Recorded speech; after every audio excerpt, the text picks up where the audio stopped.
AP EAMCET 2025 సంబంధించినటువంటి result announcement అయితే రావడం జరిగింది.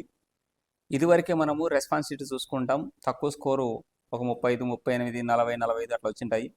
వాటి ద్వారా ఇంకా వచ్చేసి ఎంత స్కోర్ వస్తుందో రేపు అనేది కూడా కొంత డౌట్గా ఉంటుంది.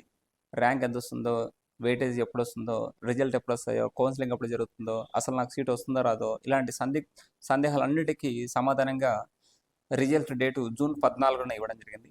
జూన్ 14వ తేదీ ఏపీ ఈఏపీ సెట్కి సంబంధించినటువంటి ఫార్మసీ ఇంజనీరింగ్ వాళ్ళకి రిజల్ట్స్ అయితే ఆ రోజు వస్తాయి. ఆ రోజు ర్యాంక్స్తో పాటు మీకు వస్తాయి. ఎటువంటి సందేహాలు అయితే అవసరం లేదు. 35, 38 ఇట్లా మార్క్స్ వచ్చినా కానీ మీకు ఇంటర్ వెయిటేజ్ కూడా ఏడుతుంది కాబట్టి క్వాలిఫై అయితే అవుతారు.